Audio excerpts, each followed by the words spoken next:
Assalamualaikum warahmatullahi wabarakatuh. Bertemu lagi di channel Belajar Hukum. Nah, kali ini kita mau membahas tentang penjualan kendaraan leasing ya.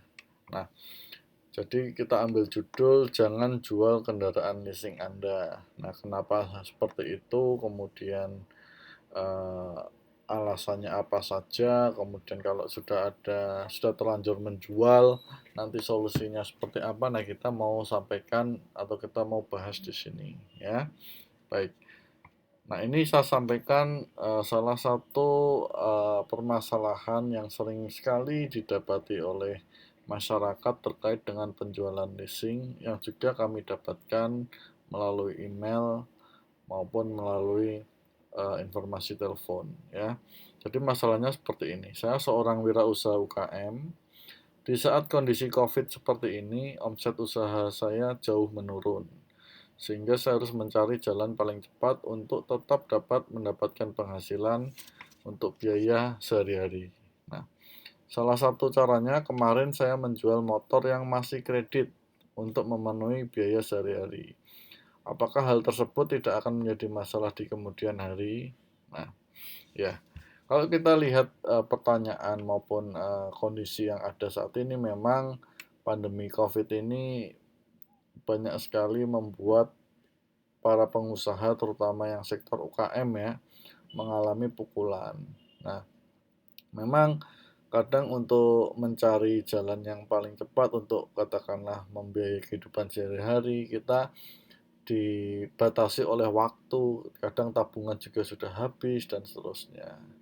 Dan kita berpikir untuk menjual aset. Nah, aset yang dimiliki kadang itu masih kredit. Nah, terus masalah nggak sih kalau kita jual motor kreditan kita atau mobil kreditan kita kepada orang lain? Nah,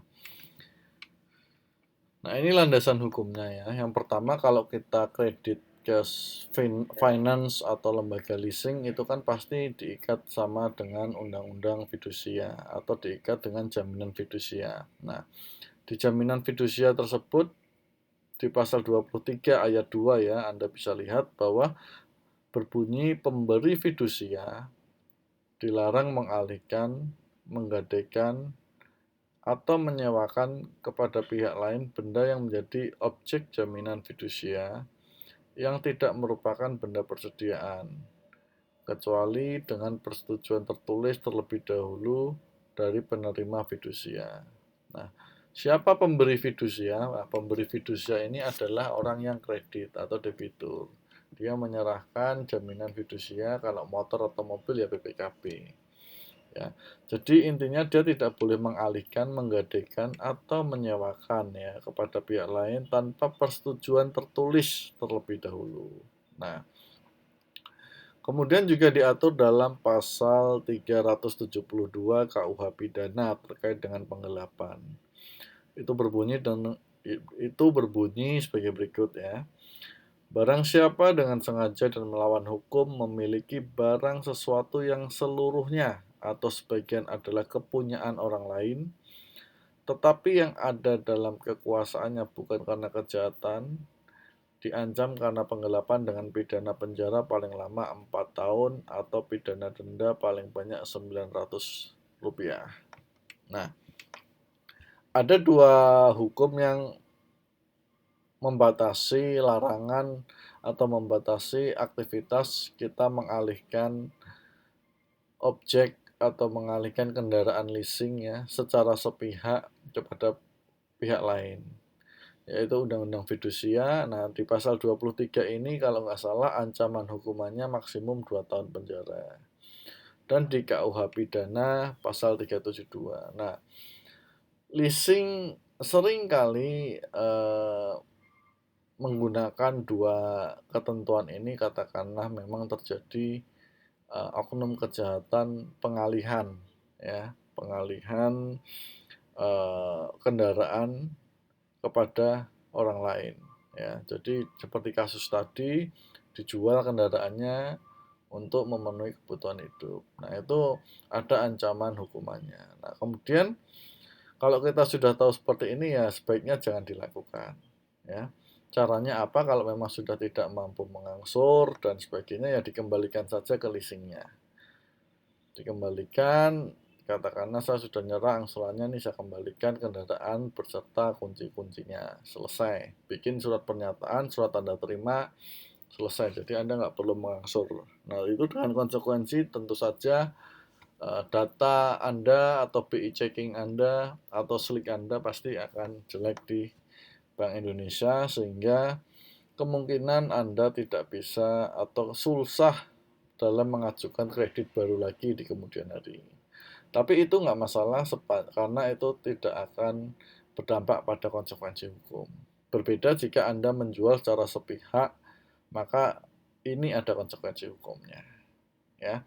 Nah, lalu terus bagaimana nih solusinya kalau memang sudah dijual atau sudah kejadian seperti itu? Nah, saya mencoba memikirkan atau mencoba mencari ya, tetapi ini pun masih pendapat saya ya. Jadi mungkin nanti dari pemirsa atau dari penonton ada yang bisa memberikan ide atau solusi yang lebih baik, saya sih welcome-welcome saja.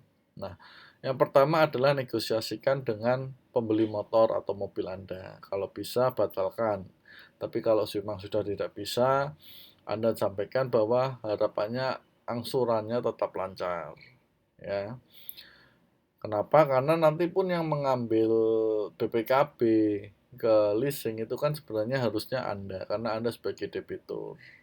Nah, dengan komunikasi yang baik, harapannya si pembeli juga memahami bahwa kalau dia pun tidak membayar dengan baik atau lancar, pengambilan BPKB pun akan agak susah karena kan membutuhkan mungkin KTP Anda atau kuasa dari Anda.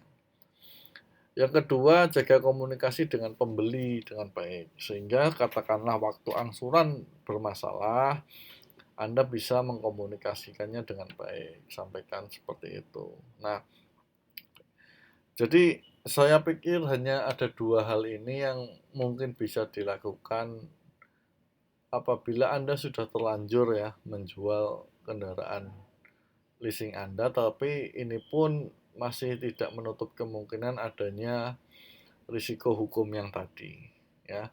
Memang cara yang paling baik ya tidak jual secara sepihak.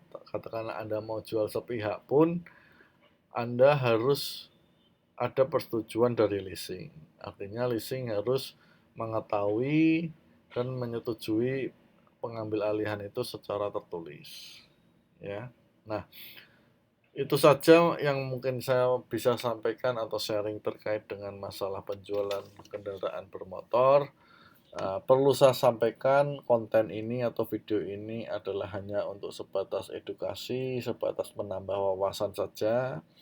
Kemudian apabila ada hal-hal dalam konten video ini yang sudah tidak berlaku, maka itu dimungkinkan saja karena bisa jadi ada pembaharuan ketentuan atau aturan. Dan yang paling penting adalah konten ini atau video ini bukan merupakan nasihat hukum. Ya, ini hanya untuk tujuan edukasi saja. Kalau Anda mencari solusi atas masalah hukum Anda, lebih baik Anda mencari lawyer atau menghubungi pengacara Anda. Ya. Terima kasih sudah menonton. Assalamualaikum warahmatullahi wabarakatuh.